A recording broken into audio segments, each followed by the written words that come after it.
மன்றாடுவோம்.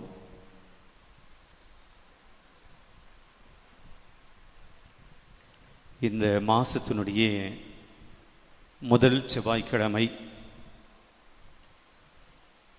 அந்தோனியாவுடைய பிள்ளைகளாக அவருடைய திருத்தலத்தை, இந்த புனித தலத்தை, அற்புதங்கள் பெற்றுக்கொள்ளக்கூடிய இந்த திருத்தலத்தை தேடி வந்திருக்கிறோம். நற்கருணை ஆராதனை ஆண்டவர், நற்கருணை ஆண்டவர் நமக்கு முன்னாடி இருக்கிறார். ஒரு நிமிஷம் ஆகஸ்ட் மாதத்தில் உங்கள் குடும்பத்துக்கு இந்த தேவன் செய்த நன்மைகளை எல்லாம் நினைத்து பாருங்கள். நன்றியோடு அவர் திருமுன் நுழையுங்கள் என்று தாவீது சொல்கிறார். இன்னைக்கு நன்றி பேருக்கோடு ஒரு நிமிஷம் ஆண்டவருக்கு நன்றி சொல்லுவோம்.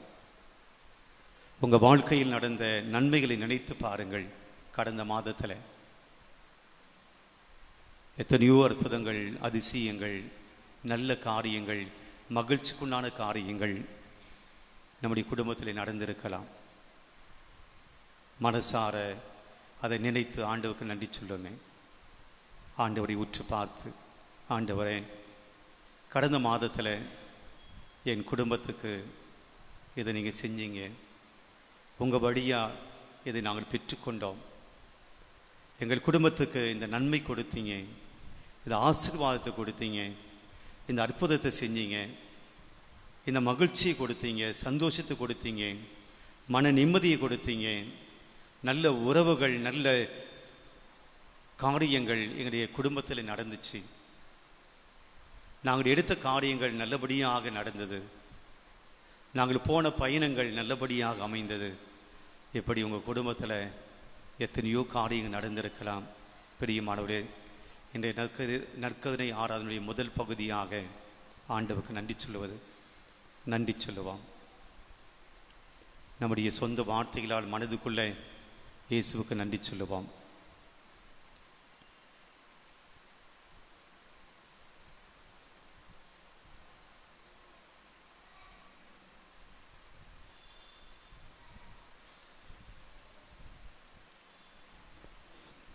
Praise the Lord.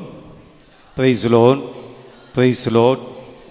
பிரியமானவர்களே, இந்த மாசத்தினுடைய முதல் செவ்வாய்க்கிழமை மாலை வழிபாட்டில் பங்கேற்க வந்திருக்கிறீங்க. இன்னைக்கு ஆண்டவர் என் வழியாய் சில காரியங்களை நம்மோடு பகிர்ந்து கொள்ள, நம்முடைய வாழ்க்கைக்கு கொடுக்க விருப்பப்படுகிறார், ஆசைப்படுகிறார். இன்றைய முதல் வாசகத்தில் இருந்து சில உண்மைகளை, சில சத்தியங்களை, நம்முடைய வாழ்க்கைக்கு தேவையான சில பாடங்களை ஆண்டவர் கொடுப்பதாக நான் பார்க்கிறேன்.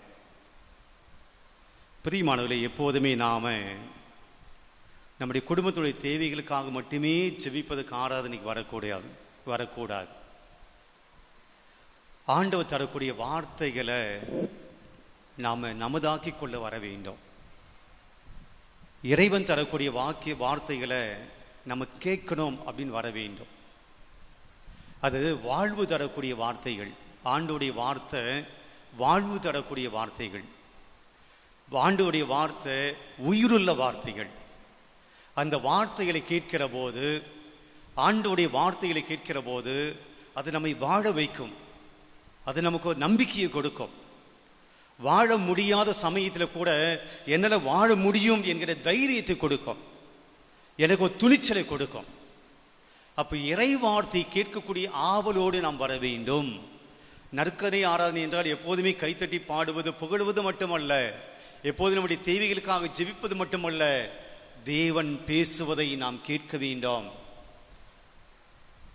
ஆண்டவரே பேசும், அடியான் கேட்கிறேன் என்ற மனநிலையில வர வேண்டும். அப்படியாக இன்றைக்கு ஆண்டவர் நமக்கு இறை வார்த்தையில் கொடுக்க விருப்பப்படுகிறார், பேசணும் அப்படி ஆசைப்படுகிறார். இன்றைக்கு முதல் வாசகம் நாம் 1 தெசலோனிக்கேயர் 5ஆம் அதிகாரம் 1 முதல் 6 மற்றும் 9 முதல் 11 இறை வார்த்தையில நாம் வாசிக்க போகிறோம். பிரியமான விவிலியை வைத்திருக்கிறவர் எடுத்துக்கொள்ளுங்கள். 1 தெசலோனிக்கேயர் 5ஆம் அதிகாரம் 4வது இறை வார்த்தையிலிருந்து வாசியுங்கள். ஆனால் அன்பர்களே, நீங்கள் இருளில் நடப்பவர்கள் அல்ல. முதல் வாக்கியம் பாருங்க. பவுலடிய சொல்லுகிறார், தெசலோனிக்க மக்களை பார்த்து, இயேசுவை ஏற்றுக்கொண்ட அந்த மக்களை பார்த்து சொல்லுகிறார், நீங்கள் எப்படிப்பட்டவர்கள் என்றால் நீங்கள் இருளில் நடப்பவர்கள் அல்ல. நீங்க இருளில் நடப்பவர்கள் அல்ல. அடுத்த லைன், ஆகவே அந்த நாள் திருடனை போல் உங்களுக்கு வராது. நீங்கள் எல்லாரும் ஒளியை சார்ந்தவர்கள். இரண்டாவது வார்த்தை பாருங்க, நீங்கள் எல்லாரும் எதை சார்ந்தவர்கள்? ஒளியை சார்ந்தவர்கள். நீங்கள் இருளை சார்ந்தவர்கள் அல்ல, இருளில் நடப்பவர்கள் அல்ல, நீங்கள் ஒளியை சார்ந்தவர்கள். அடுத்த வாக்கியம், பகலில் நடப்பவர்கள். பகலில் நடப்பவர்கள். மீண்டும் சொல்றார், நீங்கள் இருளில் நடப்பவர்கள் அல்ல, ஒளியை சார்ந்தவர்கள், பகலில் நடப்பவர்கள். அடுத்து, நாம் இரவையோ இருளையோ சார்ந்தவர் அல்ல. மீண்டும் சொல்ற, நாம் இரவையோ இருளையோ சார்ந்தவர்கள் அல்ல. ரெண்டையும் பிரிக்கிறார். ஒரு பக்கம் ஒளியை சார்ந்தவர்களை பற்றி பேசுகிறார், இன்னொரு பக்கம் இருளை சார்ந்தவர்களை பற்றி பேசுகிறார். நாம் இருளையோ இரவையோ சார்ந்தவர்கள் அல்ல. அடுத்து, ஆகவே மற்றவர்களைப் போல் நாமும் உறங்கலாகாது. மற்றவர்களைப் போல் நாம் உறங்கலாகாது. எப்போ உறங்குவோம்? நீங்க பிரசங்கம் வைக்கும் போது. இல்ல, மனுஷன் எப்போ உறங்குவான்? இப்ப எப்பவுமே உறங்குறது தான், பகலையும் உறங்குறது, இரவிலும் உறங்குறது. மனுஷன் எப்போ உறங்கணும்? எப்போ உறங்கணும்? இரவில் உறங்க வேண்டும். அவர் சொல்லுகிறார், நீங்கள் பகலில் நடப்பவர்கள், ஒளியில் இருப்பவர்கள், இரவில் நடப்பவர்கள் அல்ல. நீங்கள் இருளையோ இரவையோ சார்ந்தவர்கள் அல்ல. எனவே நீங்கள் உறங்கலாகாது. ஏன்னா நீங்க இருளை சார்ந்தவர்கள் அல்ல. ஆகவே மற்றவர்களை போல் நாமும் உறங்கலாகாது. அடுத்து, விழிப்போடும் அறிவு தெளிவோடும் இருப்போம். அடுத்து, உறங்குபவர் இரவில் தான் உறங்குவார். சொல்லிட்டா பாருங்க, உறங்குபவர் இரவில் தான் உறங்குபவர் இரவில் தான் உறங்குவர். அடுத்த வாக்கியம் முக்கியமானது. அடுத்து, குடிவெறியர் இரவில் தான் குடிபோதையில் இருப்பர். அது நம்ம ஏத்துக்க முடியாது. எல்லாமே பகலே இருக்கு. பகலே குடிக்கிறாங்க, பகலே மது போதையில் இருக்கிறாங்க. அது அன்னைக்கு. இரவில் குடிவெறி, இரவில் தான் குடி போதையில் இருப்பர். ஆனால் பகலை சார்ந்த நாம் அறிவு தெளிவோடு இருப்போம். பகலை சார்ந்து நாம் அறிவு தெளிவோடு இருப்போம். பிரியமானவர்களே, இதுதான் இன்னைக்கு ஆண்டு நாம் கொடுக்கக்கூடிய இறை வார்த்தை. என்ன சொல்ல வருகிறார்? இருளை சார்ந்தவர்கள் இருக்கிறார்கள், பகலை சார்ந்தவர்கள் இருக்கிறார்கள். நீங்க யாரை போடு இருக்க வேண்டும் என்று சொல்லுகிறார்? பகலை சார்ந்தவர்களை போடு இருக்க வேண்டும். நீங்கள் இருளில் நடப்பவர்கள் அல்ல. இப்ப நாம வித்தியாசத்தை பார்க்கணும். இருளில் நடப்பவர்களுக்கும் ஒளியில் நடப்பவர்களுக்கும் என்ன வித்தியாசம்? இருளில் நடக்கிறவர்களுக்கும் பகலில் நடக்கிறவர்களுக்கும் என்ன வேறுபாடு? ஒன்று, இருளில் இருக்கிறவர்கள்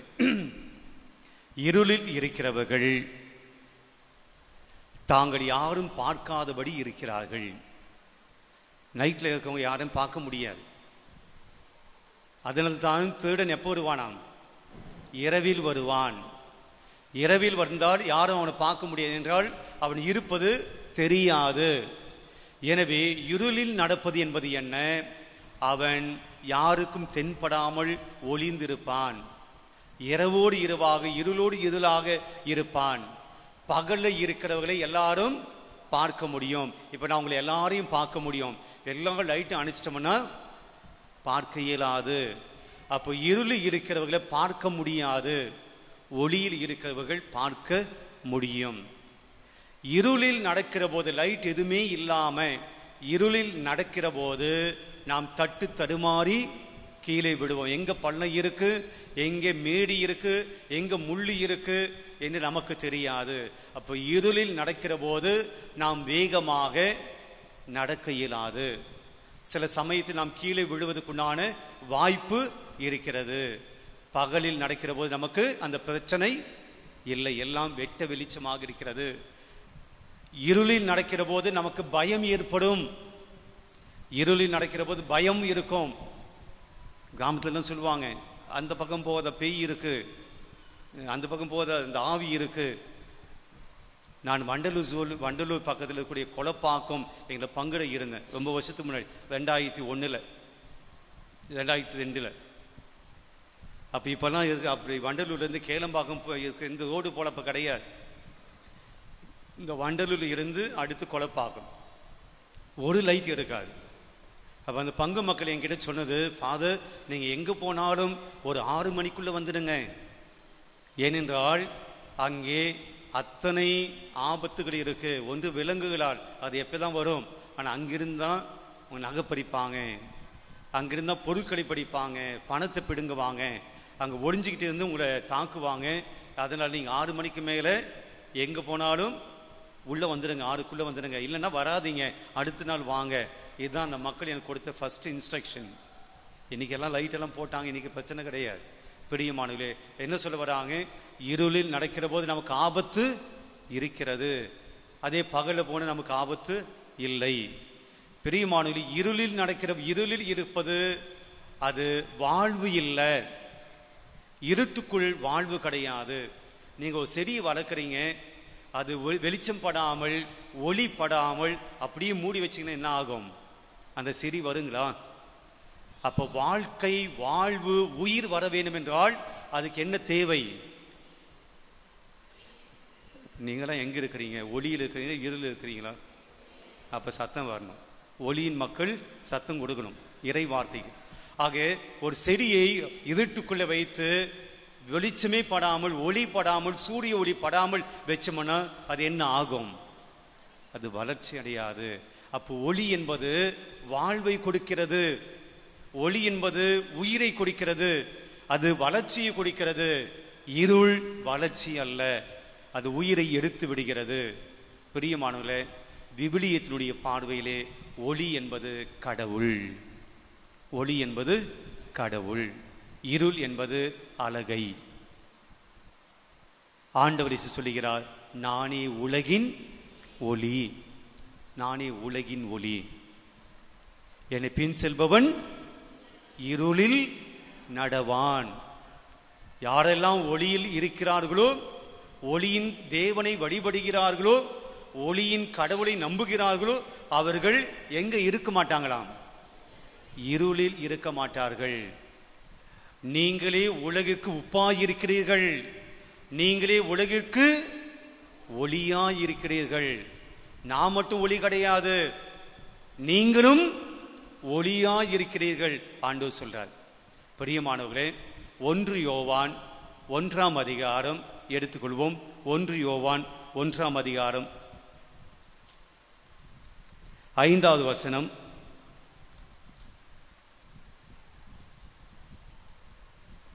ஒன்று யோவான் எழுதிய முதல் திருமுகம். மைக்கில் படிங்க.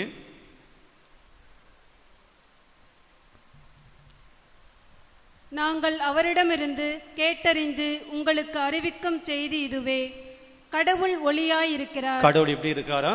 ஒளியாயிருக்கிறார். கடவுள் எப்படி இருக்கிறார்? ஒளியாயிருக்கிறார், இருளாய் அல்ல. கடவுள் இருளை சார்ந்தவர் அல்ல, கடவுள் ஒளியாக இருக்கிறார். அடுத்த வாக்கியம், அவரிடம் இருள் என்பதே இல்லை. அவரிடம் இருள் என்பதே இல்லை. அடுத்து, நாம் இருளில் நடந்து கொண்டு, நாம் இருளில் நடந்து கொண்டு அவருடன் நமக்கு நட்புறவு உண்டு என்போம். யார் கூட நட்புறவு உண்டு என? யாரு? கடவுள். இயேசு. இயேசு எப்படிப்பட்டவராக இருக்கிறார்? ஒளியாயிருக்கிறார்.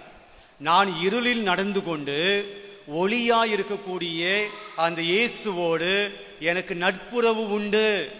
நான் அவருடைய பிள்ளை, நான் அவருடைய மகன், நான் அவருடைய மகள், நான் அவருடைய சீடன், அவருடைய சீடத்தி என்று சொல்லிக்கொள்ள முடியாது. என்றால் நீ இருளில் இருக்கிறாய், அவர் எங்க இருக்கிறார்?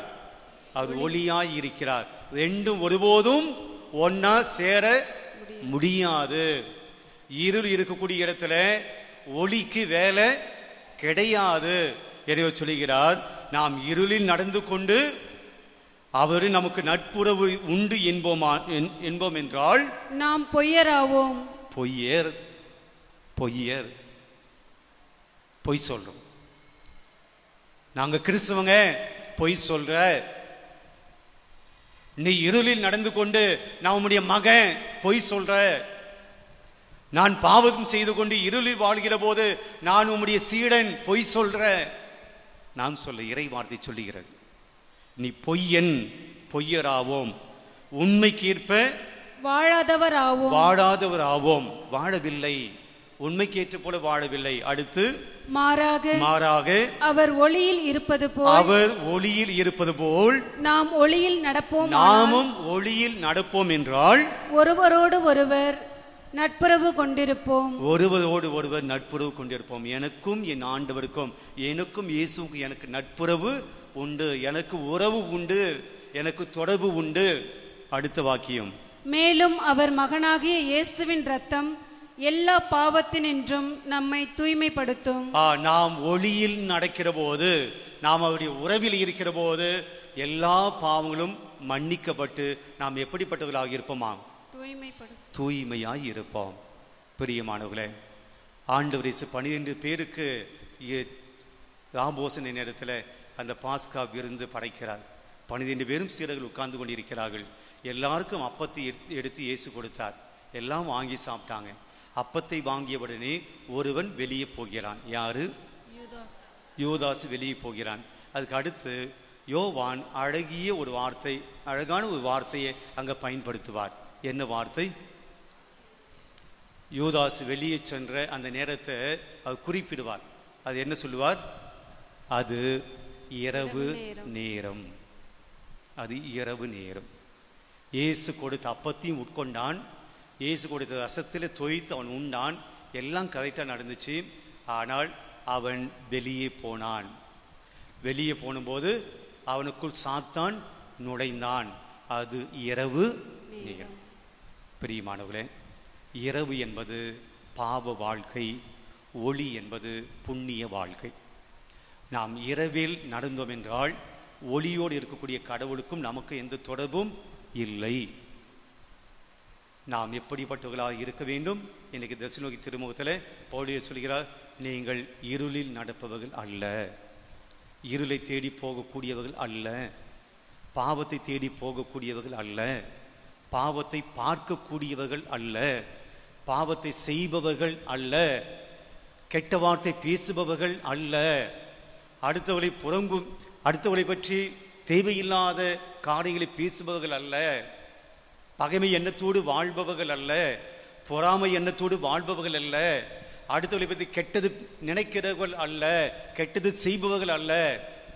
நிறைய சொல்லிக்கிட்டே போலாம். நாம் யாராக இருக்கிறோம் என்றால் நாம் ஒளியை சார்ந்தவர்களாக இருக்கிறோம். ஒருவேளை நாம் ஒளியை சாராமல் இருளில் நடந்து கொண்டிருக்கிறோம் என்றால் இறைவார்த்தை சொல்லுது, பொய் சொல்றா நீ, நான் கடவுளே உன் அன்பு செய்கிறேன் அப்படின்னு சொல்றதெல்லாம் பொய். நான் இருளில் நடந்து கொண்டு ஒளியான கடவுளை உண்மை அன்பு செய்கிறேன்னு சொன்னா அது பொய். Your liar. கொஞ்சம் மனசாட்சி தொட்டு பார்ப்போம். நான் உண்மையாகவே பொய்யனாக இருக்கிறேனா, உண்மை உள்ளவனாக இருக்கிறேனா? நான் உண்மை உள்ளவனாக இருக்க வேண்டும் என்றால் என் வாழ்க்கை எந்த இருளையும் தேடி போகக்கூடாது, எந்த இருளிலும் நான் நடக்கக்கூடாது. கண்களை மூடுவோம். ஆண்டவருடைய பாதத்தில் நம்முடைய இதயத்தை, நம்முடைய மனதை, நம்முடைய உள்ளத்தை ஆண்டவருக்கு திறந்து வைப்போம். இன்னைக்கு ஆண்டவரிடம் ஜெபிப்போம். ஆண்டவரே, என் வாழ்க்கை சில சமயங்களில் இருளில் வாழ்கிற வாழ்க்கையாக இருக்கிறது, இருளை தேடி செல்லக்கூடிய வாழ்க்கையாக இருக்கிறது, பாவத்தை தேடி செல்லக்கூடிய வாழ்க்கையாக இருக்கிறது, பாவங்களை பார்க்கக்கூடிய மனிதனாக நான் இருக்கிறேன், பாவங்களை செய்யக்கூடிய மனிதனாக நான் இருக்கிறேன், உம்மை விட்டு விலகி போயிருக்கிறேன், இருளிலே வாழக்கூடிய மனிதனாக இருக்கிறேன். யாருக்கும் தெரியாத மறைமுகமான ஒரு வாழ்க்கை, வெளிச்சத்திலே இல்லாத ஒரு இருளிலே வாழக்கூடிய ஒரு வாழ்க்கை. என் பாவங்கள் எல்லாம் மனிதருக்கு முன்பாக மறைக்கப்பட்டதாயினும் ஆண்டவரே, உமக்கு முன்பாக எல்லாம் வெட்ட வெளிச்சமாய் இருக்கிறது. ஆண்டவரே, என் பாவத்தை மன்னிக்கும்படியாய் கேட்கிறேன். நான் இருளில் இருந்து ஒளிக்கு வர வேண்டும் ஆண்டவரே. என்னுடைய பாவ வாழ்க்கையிலிருந்து நான் ஒளிக்கு வர வேண்டும் ஆண்டவரே. பரிசுத்தமான வாழ்க்கை நான் வர வேண்டும். கெட்டதிலிருந்து வர வேண்டும், தீமையிலிருந்து நான் வர வேண்டும், அசுத்தமான வார்த்தையிலிருந்து அசுத்தமான செயல்களிலிருந்து ஆண்டவர் நான் வர வேண்டும். இதை ஊதாரி மகன் தன்னுடைய தந்தையை விட்டு வெகு தொலைவி சென்றானே, இறுதியிலே ஆண்டவரே உமக்கு எதிராக நான் பாவம் செய்தேன், உம்முடைய முன்னிலையிலே நான் பாவம் செய்தேன், உம்முடைய மகன் எனப்பட நான் தகுதியற்றவன், ஆண்டவரே என் பாவத்தை மன்னியும் என்று நினைத்து அவன் திரும்பி தன்னுடைய தந்தையினுடைய வீட்டுக்கு வந்தானே. இன்னைக்கு நாமும் கூட இந்த தேவனிடம் சொல்லும், ஆண்டவரே நான் பாவம் செய்திருக்கிறேன், இருளில் நடந்திருக்கிறேன், ஒளியை விட்டு அகன்று போயிருக்கிறேன், பாவத்திலே வாழ்ந்திருக்கிறேன், உமக்கு பிடிக்காத காரியங்களை நான் செய்திருக்கிறேன் ஆண்டவரே.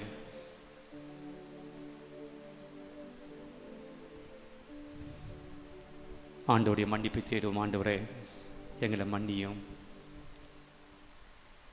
எங்கள் மனதுக்குள் இருக்கக்கூடிய இருளை அகற்றும், எங்கள் வாழ்க்கையில் இருக்கக்கூடிய இருளை அகற்றும் ஆண்டவரே. உங்கள் பிள்ளைகளாக நாங்கள் வர வேண்டும், உங்களுடைய ஒளியிலே நாங்கள் நடக்க வேண்டும் ஆண்டவரே. நீர் எங்களுக்கு உம்முடைய மன்னிப்பு தாரும். எங்களுடைய பாரங்களை எல்லாம் உம்முடைய கரங்களில் நாம் ஒப்புக் கொடுக்கிறோம். எங்களுடைய உள்ளத்தில் இருக்கக்கூடிய இருளை எல்லாம் உடைய கரத்திலே நாங்கள் ஒப்புக் கொடுக்கிறோம் ஆண்டவரே. வெளிச்சத்தை தாங்க. அன்னைக்கு மோயிஸ் நம்முடைய முகத்தை பார்த்தபோது அவருடைய முகம் பிரகாசமாய் இருந்தது என்று நாங்கள் பார்க்கிறோம் ஆண்டவரே. நம்முடைய மேகம் மோயிசின் மீது வந்தபோது அவருடைய முகம் பிரகாசமாய் இருந்தது ஆண்டவரே. இந்த மோயிசனுடைய முகம் போல எங்க வாழ்க்கை பிரகாசமாக மாறணும். எங்க வாழ்க்கையில் இருக்கக்கூடிய இருள் எல்லாம் நீங்க வேண்டும். எங்களுடைய வாழ்க்கையில் நாங்கள் பார்க்கக்கூடிய இருள் எல்லாம் அகல வேண்டும். எங்க குடும்பத்தை பிடித்திருக்கக்கூடிய சாத்தானுடைய இருள் மறைய வேண்டும் ஆண்டவரே. ஏதோ எங்களுடைய துக்கத்தை, கவலையை, கஷ்டங்களை, பிரச்சனைகளை எல்லாவற்றும் உங்க மேல நாங்கள் வைக்கிறோம். கர்த்தர் மேல் பாரத்தை வைத்து விடு, கலங்கி தவிக்காதே, அவரே உன்னை ஆசீர்வதிப்பார், அதிசயம் செய்வார். ஒருவேளை மனசெல்லாம் இருளா இருக்கு, கவலையா இருக்கு, குற்ற உணர்வு இருக்கு, ஐயோ நான் தப்பு பண்ணிட்டேன், நான் இந்த பண்ணியிருக்க கூடாது, இந்த வழியில போயிருக்க கூடாது, இந்த தப்பு செஞ்சிருக்க கூடாது, இப்போ தப்பாக பேசியிருக்க கூடாது, தவறான வழியில் போயிருக்க கூடாது, இந்த கெட்ட பழக்கத்தின் அடிமையாக இருக்கக்கூடாது. ஒருவேளை உங்களுடைய மனதுக்குள்ளே அந்த பாரத்தோடு நீங்கள் வந்திருக்கிறீர்கள் என்றால் இன்னைக்கு ஆண்டுடைய கரத்தில், ஆண்டவரே என்னுடைய தீமைகள், பாவங்கள், கெட்ட வாழ்க்கை, அசுத்தமான வாழ்க்கை எல்லாத்தையும் ஆண்டவரே உங்கள் பாதத்தில் நான் ஒப்பு கொடுக்குறேன், என்னை ஆசீர்வதிங்க, என்னை புனிதப்படுத்துங்கன்னு சொல்லி எழுந்து நின்று கரங்களை தட்டி கர்த்தர் மேல் பாரத்தை வைத்துவிடு, கலங்கி தவிக்காதே, அவரே உன்னை ஆசீர்வதிப்பார், அதிசயம் செய்வார். இந்த பாடலை பாடுவோம்.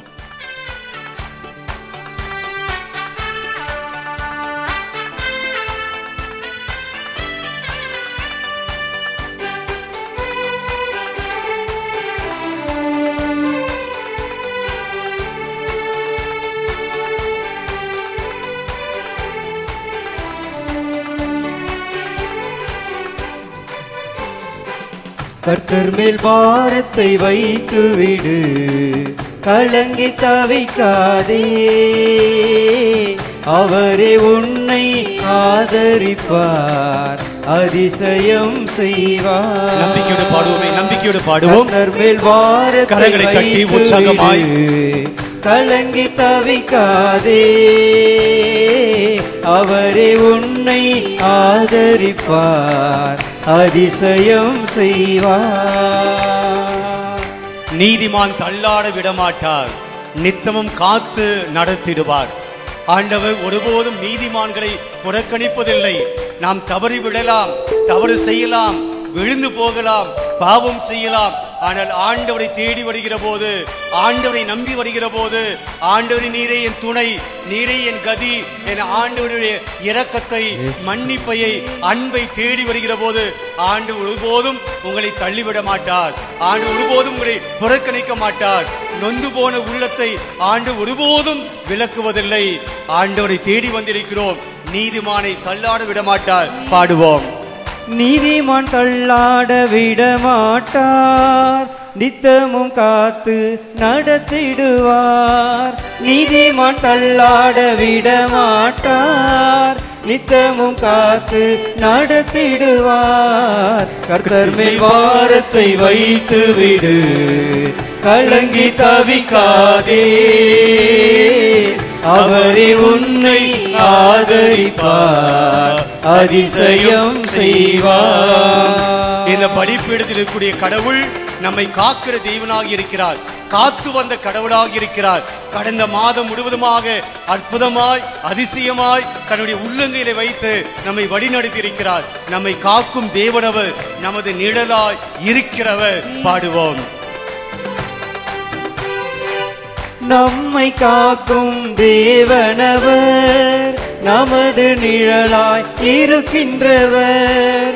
நம்மை காக்கும் தேவனவர், நமது நிழலாய் இருக்கின்றவர். கர்த்தர் மேல் பாரத்தை வைத்து விடு, கலங்கி தவிக்காதே, அவரே உன்னை ஆதரிப்பார், அதிசயம் செய்வார். நம்முடைய தந்தை நம்மை கைவிடலாம், நம்முடைய தாய் நம்மை கைவிடலாம், பெற்றெடுத்த மகவை தன்னுடைய தாய் கைவிடுவாரோ, கைவிடலாம். ஆனால் அந்த சூழ்நிலையிலும் நான் உன்னை கைவிட மாட்டேன். தகப்பனும் தாயும் கைவிட்டாலும் அவரே நம்மை அணைத்துக் கொள்வார். ஆண்டவருடைய அன்பு எப்போதும் நம்மோடு இருக்கிறது. அவர் ஒருபோதும் நம்மை விட்டு விலகுவதில்லை, நம்மை கைவிடுவதில்லை. நம்பிக்கையோடு பாடுவோம். தகப்பனும் தாயும் கைவிட்டாலும் அவரே நம்மை அணைத்துக் கொள்வார். தகப்பனும் தாயும் கைவிட்டாலும் அவரே நம்மை அணைத்துக் கொள்வார். கர்த்தர் மேல் பாரத்தை வைத்து விடு, கலங்கி தவிக்காதே, அவரே உன்னை ஆதரிப்பார், அதிசயம் செய்வார். கர்த்தர் மேல் பாரத்தை வைத்து விடு, கலங்கி தவிக்காதே, அவரே உன்னை ஆதரிப்பார், அதிசயம் செய்வார், அதிசயம் செய்வார். ஆண்டவர் இயேசு நம்முடைய மத்தியிலே வரக்கூடிய நேரம் இது. இந்த நேரத்தை பயன்படுத்திக் கொள்வோம். ஆண்டவர் நம்முடைய மத்தியிலே வரக்கூடிய இந்த நேரத்தை பயன்படுத்திக் கொள்வோம்.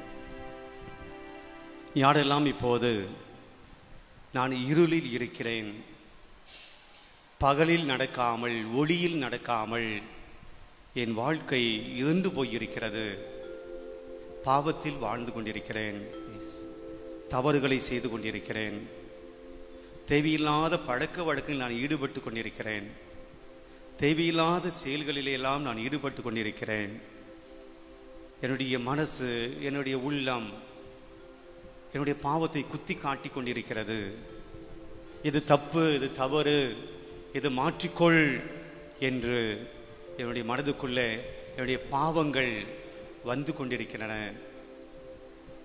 என் வாழ்க்கை இருளில் இருக்கிறது, பாவத்தில் இருக்கிறது என்று உணர்கிறவர்கள், பிரியமானவர்களே, ஆண்டவர் நம்முடைய மத்தியிலே வருகிறார். அவருடைய வெளிச்சம் நம் மீது படட்டும். கொஞ்சம் வெயிட் பண்ணுங்க, ஜெபம் பண்றது. பிரியமானவர்களை கவனியுங்கள். நம்முடைய மனம் மகிழ்ச்சி இல்லை, சந்தோஷம் இல்லை, குற்ற உணர்வு இருக்கு, பாவ உணர்வு இருக்கு, பயம் இருக்கிறது.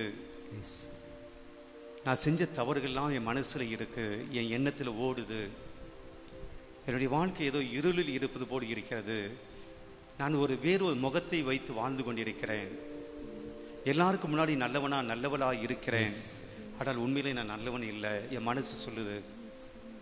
எல்லாருக்கும் முன்னாடி நான் ஆண்டவுக்கு பிடித்தமானவனாக இருக்கிறேன் என்று நான் காட்டிக் கொள்கிறேன், ஆனால் ஆண்டவுக்கு முன்னாடி என் மனசாட்சி சொல்லுது, நீ நல்லவன் இல்லை, உன் பேச்சு சரியில்லை, உன் வார்த்தை சரியில்லை, உன் பார்வை சரியில்லை, உன் செயல் சரியில்லை, நீ நான் வாழ்கிற விதம் சரியில்லை, குடும்பம் நடத்துறது சரியில்லை, உன் கடமை நீ செய்யலை, நான் இருளில் வாழ்ந்து கொண்டிருக்கிறேன், கடவுளுக்கு பிடிக்காத நான் செய்து கொண்டிருக்கிறேன் என்று நம்முடைய மனம் சொல்கிறது என்றால், பிரியமானவர்களே, இருளிலே நாம் இருந்துவிட முடியாது, இந்த பாவத்திலேயே நாம் இருந்துவிட முடியாது.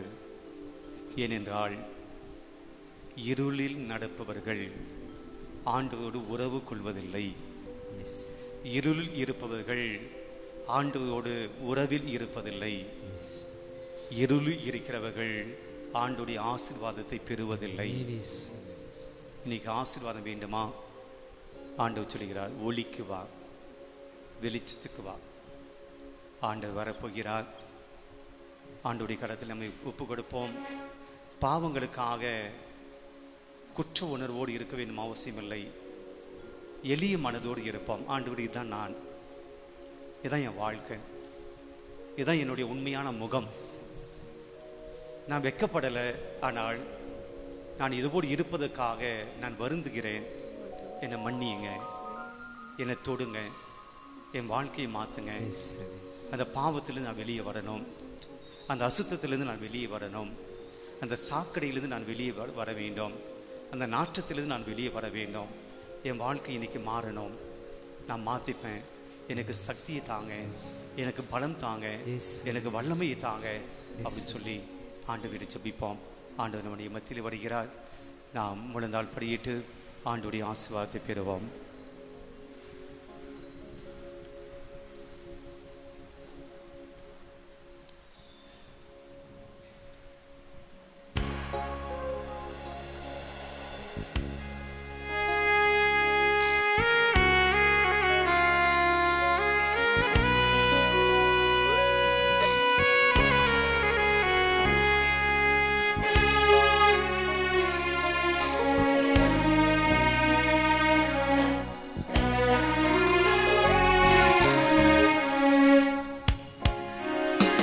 கலங்காதே மகளே,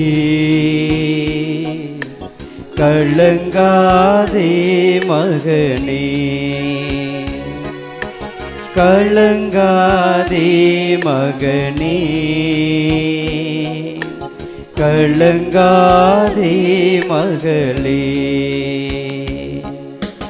கண்மலையாம் கிறிஸ்து கைவிடவே மாட்டார், கைவிடவே மாட்டார், கைவிடவே மாட்டார்.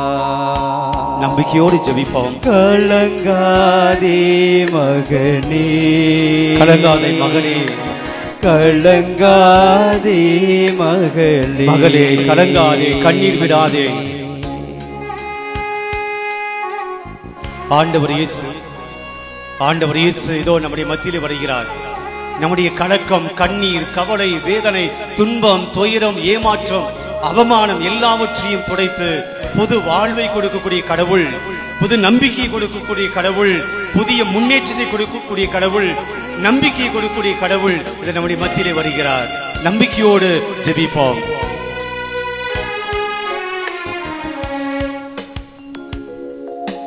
மலைகள் பெயர்ந்து போகலாம், குன்றுகள் அசைந்து போகலாம், மலைகள் பெயர்ந்து போகலாம், குன்றுகள் அசைந்து போகலாம், மனதுருகும் தேவன்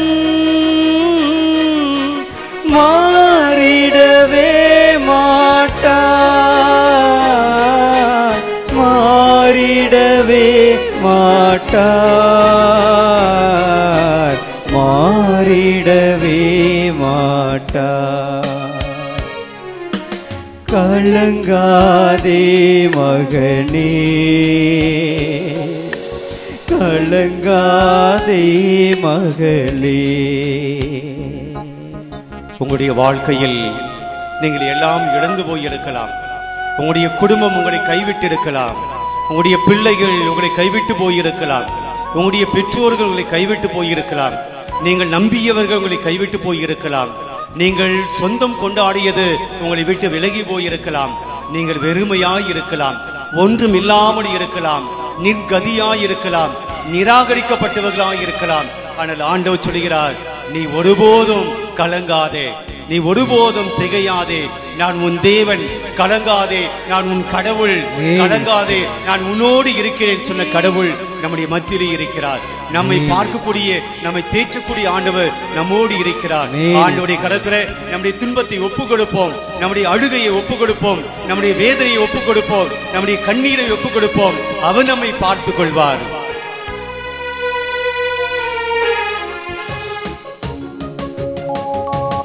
உலகம் வெறுத்து பேசலாம், காரணமின்றி நகைக்கலாம். உலகம் வெறுத்து பேசலாம், காரணமின்றி நகைக்கலாம்.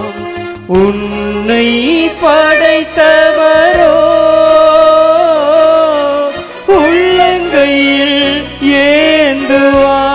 ஏந்துவார், உள்ளங்கையில் ஏந்துவார், உள்ளங்கையில் ஏந்துவார். கலங்காதே மகனே, கலங்காதே மகளே. கண்மலையாம் கிறிஸ்து கைவிடவே மாட்டார், கைவிடவே மாட்டார், கைவிடவே மாட்டார். ஆண்டவருடைய ஆசீர்வாதத்தை பெறக்கூடிய நேரம், ஆண்டவர் தரக்கூடிய நம்பிக்கையை பெற்றுக்கொள்ளக்கூடிய நேரம், ஆண்டவர் தரக்கூடிய தைரியத்தை பெற்றுக்கொள்ள வேண்டிய நேரம். முழந்தால் படியிடுவோம், மாண்புய கீதம் பாடுவோம், ஆண்டவரிடம் நம்மையே ஒப்பு கொடுத்து ஒரு ஆசீர்வாதத்தை பெறுவோம்.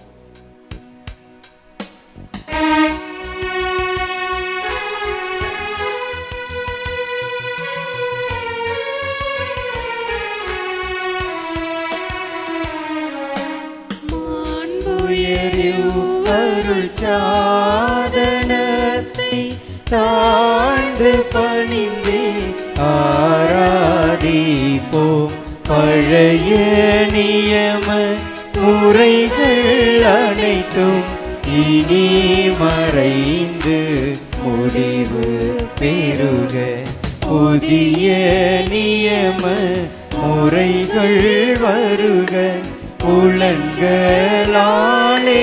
மனிதன் இதனை அறிய இயலா. குறைகள் நீக்க விசுவாசத்தின் உதவி பெறுக. பிதாவர்க்கும் சுதனிவர்க்கும் புகழ்ச்சியோடு வெற்றியார்ப்பும். மீட்பின் பெருமை மகிமையோடு வலிமை வாழ்த்து யாவோம் ஆக.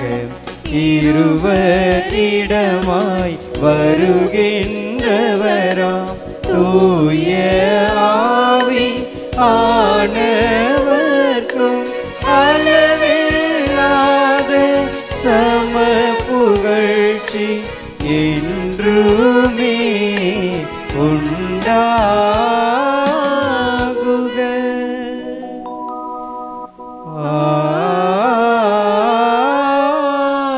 ஆமென். மன்றாடுவோமாக. இறைவா, இந்த வியப்புக்குரிய அருளடையாளத்திலே உம்முடைய பாடுகளின் நினைவை எங்களுக்கு விட்டு சென்று உம் திருவுட திருரத்தமாகியவற்றின் தூய மறைப்பொருளை வணங்கும் நாங்கள் உமது மீட்பின் பயனை இடைவிடாமல் துய்த்துணர்ந்து மகிழ அருள்வீராக. தந்தையாகி இறைவனோடு தூய ஆவியாரின் ஒன்றிப்பில் இறைவனாய் என்றென்றும் வாழ்ந்து ஆட்சி செய்கின்ற உம்மை மன்றாடுகின்றோம். ஆமென்.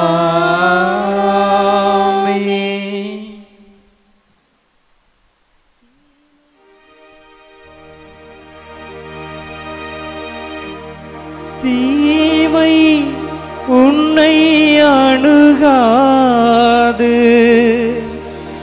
துன்பம் உறைவிடம் நெருங்காது.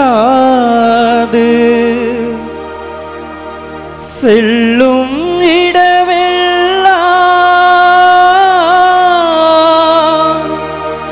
தூதர்கள் காத்திடுவார்,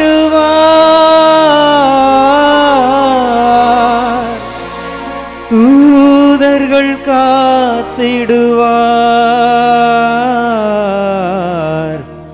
தூதர்கள் காத்திடுவார்.